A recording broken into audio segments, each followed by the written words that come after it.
Hello and welcome. So today we're going to cover 5 points on how to improve your touring. But before we begin with that, let me give you a bit of backstory about who I am. Hi, I'm Stephen.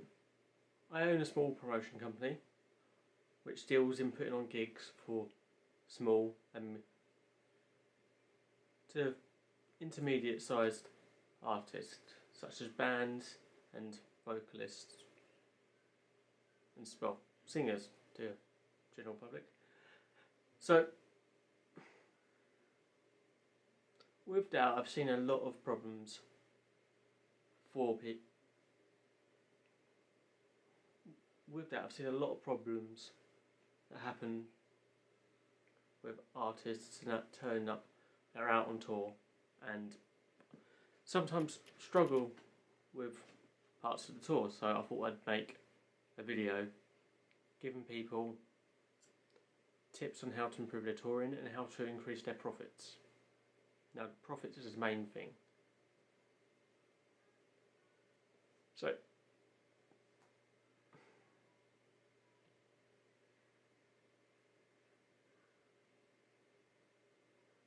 besides doing the gig thing, I also work as a freelancer in the music industry and a freelance photographer.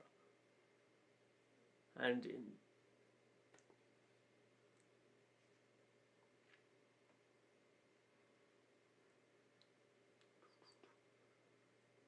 so first point we're going to cover is equipment. I've had many friends, and I've kind of been a bit bad as myself, that cool, we're going to go out on tour, or I need this equipment for this, and spending hundreds or thousands of pounds on equipment that I still have to today, but may not actually be necessary for what I was doing at the time, or may still not be necessary for things today. So let's say, for example, guitarists. You want an amp for touring. Go with that Marshall, couple grand Marshall amp, couple grand Fender amp. I mean, personally, I use a Blues Deluxe reissue, like 40 watt amp. But for, shall we say, you turn up to a venue where it's 500 capacity, that's still quite a big amp for that venue. And it isn't actually needed now with modern technology where we're micing everything up and it's going through the desk and getting mixed. You're not really turning anything above the volume of 3 when that amp alone goes up to 12. So it's not actually a necessary thing for people to have all this big equipment. And that can hinder from your profits. You might make only a couple £100 per gig, and one of those amps is £1,000. You're doing 5 gigs, you've got to do 5 gigs to pay that amp back. So you've only paid that amp back at the end of the gig, not paying for fuel or anything else like that. So you need to pick the right equipment for what you're using. I carry a second amp, Blackstar HT5. Now, it's not a massive amp, it can be used in recording studio, it can also be used at home, and it can be used out on tour. Just miking it up allows you to get that nice noise by cranking the volume on it, get a bit of breakup, get a bit of dirt on the amp, and you don't have to have this massive piece of equipment you're lugging around. Plus you're cutting your cost down for equipment. You know, second-hand one might run you £200 to £400, give or take. When a Fender Blues Deluxe reissue is like £700, £800, £900. And then let's talk about other aspects of the guitarist. You're out on tour, you take one guitar with you. Massive mistake. You should be taking a second guitar with you. You don't want to have that problem of where you break a string out on stage. Oh no, what do I do now? You carry on, finish the song. Instead of having to ask someone else for a guitar, you can literally just grab your spare guitar, take it up there, you're ready to go. Be prepared with your equipment. Make sure your equipment is suitable for what you're doing. That's all I'm saying with that. Don't spend too much money on it, especially when you're only making a few £100 on the tour. I mean, with a band of 4 to 5 people, split 4 to 5 ways, a couple £100. Each gig only pays a couple £100 to, you know, might pay 50 quid per person, but you've got thousands of pounds worth of equipment to pay for. So it's not actually necessary. So I'm not saying don't have nice equipment, I'm saying make sure your equipment is suitable and in the right price range for what you're doing. If you already got it, don't worry about it. Now with the equipment, that brings me into my second point, insurance.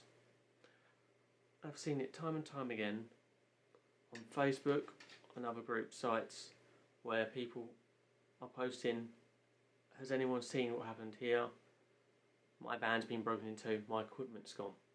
Now, if you work out with a band what you're taking out, a couple hundred,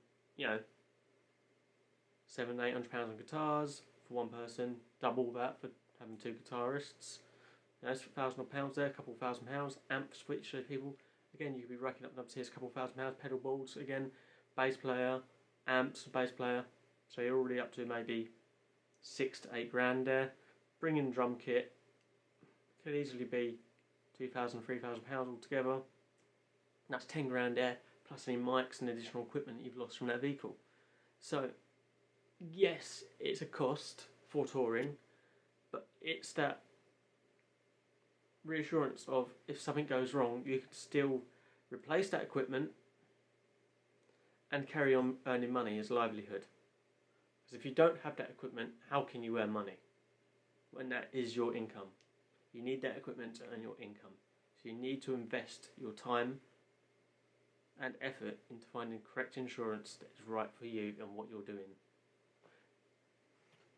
Now, with insurance, you can go back to the equipment thing.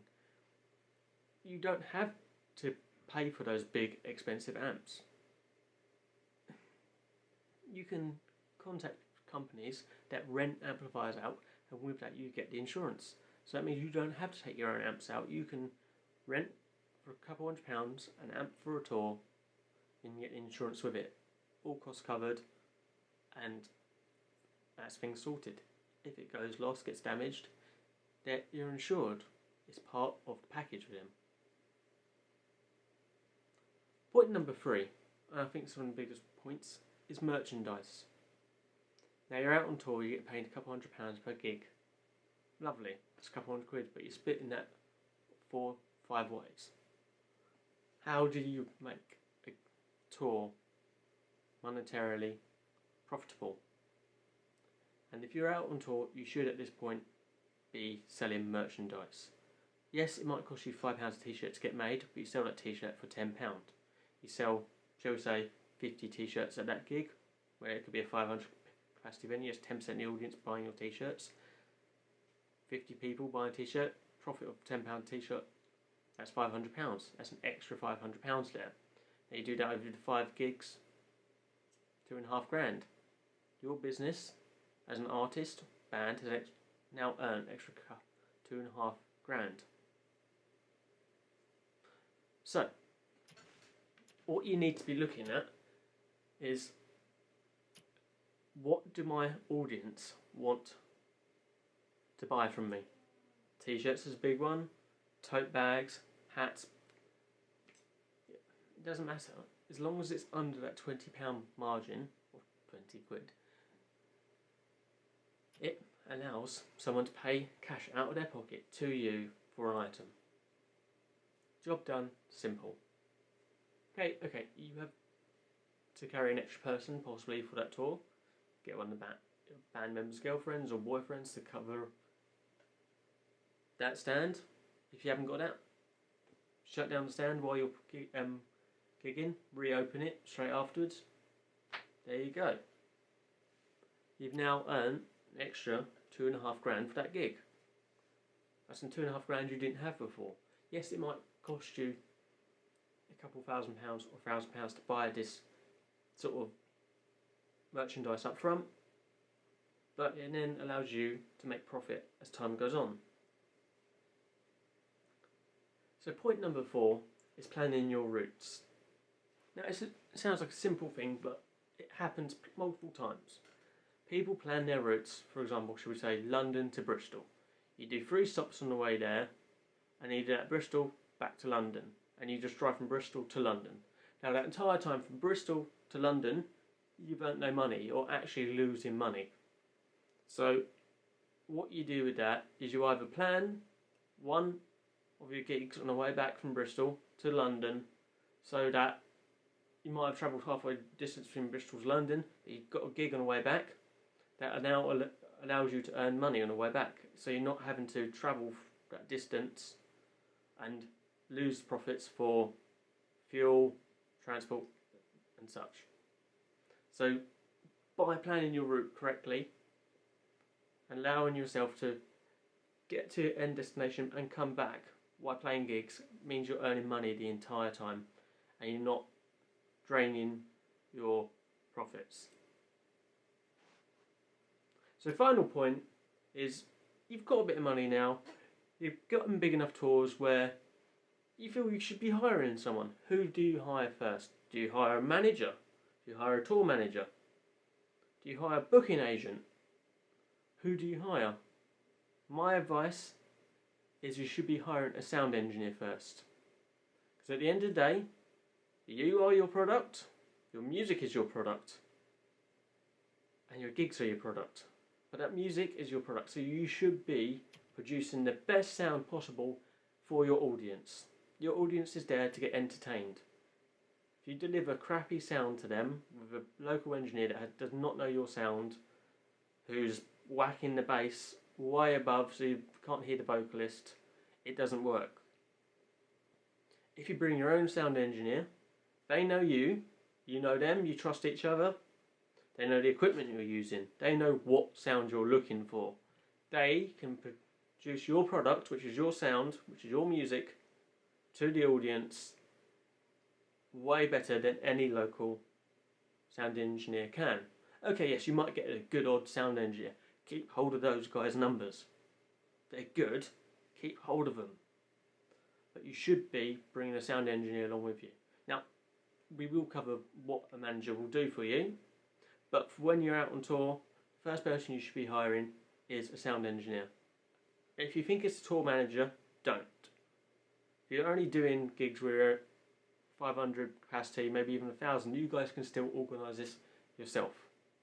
Now, if you think above that, you then want to be hiring a manager or such, but I'll get onto that. And if you think tour manager, well, look, if you think sound engineer is expensive, a tour manager is the most expensive person out on tour. They're more expensive than a sound engineer, crew review, anything like that. They're the most expensive person. But sound engineer, for the money, will deliver a better sound than by having a tour manager. You guys can still organise that yourself. Just designate out jobs between yourself. If you're one person, I'm sorry, you're going to have to take care of it yourself. But by carrying a sound engineer as the first person you employ out on tour, it delivers the perfect sound for you guys. So, let's recap. Looking at equipment, you can rent it, you can buy slightly cheaper equipment. Still doesn't mean it's bad, you just need to pick the right equipment for what you're doing. You don't have to have that big expensive amp, but also making sure you're carrying the right equipment for what you're doing, such as backup guitars, backup microphones, because you don't want to have your equipment go down in the middle of your gig and not be able to finish off that gig, or even get into the gig and finding out, oh no, shit, my equipment is not working. You need to be able to play that gig, earn the money, deal with it afterwards. 2, insuring that equipment. Making sure your equipment is insured, because if you lose that equipment, how are you going to earn money? You need replacement equipment. Yes, it's a complete and utter shit thing to lose your equipment. It's not a nice feeling. It's happened to big artists, but there you go. But at least by having insurance, you're able to replace that equipment and carry on working. 3 is the merchandise, making sure you can maximise your profits. Give your fan bases something that they want and allows you then to maximise your profits. Hey, don't just have to sell t-shirts and that. Get your album, your music, made on CDs. It allows them to buy it, remember it, take it home and still play it. Yes, okay, yes, it's CDs. But people still buy CDs. People are buying cassettes. Get your product made up so they can buy it and take it home and have something to remember that gig by. 4 is planning your route accordingly. Make sure your route is earning you money the entire time. You don't want to be going to one end of the route and have to work your way back without earning money, because the entire time, again, you're just losing money. You want to be maximising your profits. And finally, hiring the correct people. And hiring the correct people, I mean hiring a sound engineer first. Making sure you have a sound engineer that can deliver your product, your music, your gig in the best light and sound possible. Okay, not light, they don't always do light sound engineers, but I mean best sound possible. Because you guys want to look good and you want to sound good. So, hire a sound engineer. If you come across good ones, keep hold of their numbers, keep hold of their contacts. It's worth keeping hold of people's contacts in the industry. Anyway, in the description below, any links to my social media, any links to my personal websites and my merchandise. Yes, I have that, but not for this one, photography stuff. Anyway, like, subscribe, hit that notification bell, and I'm going to be covering more videos on different parts of the music industry. So comment down below what you guys want to know about, and I will help you understand how this happens and how to get into it. I'll be conducting interviews with people that actually do these jobs. So if you want to know how to become, shall we say, a sound engineer, as I said, I will go and talk to my friends, do a video with them, and actually show you how to become a sound engineer and what equipment you need to do this. Anyway, see ya.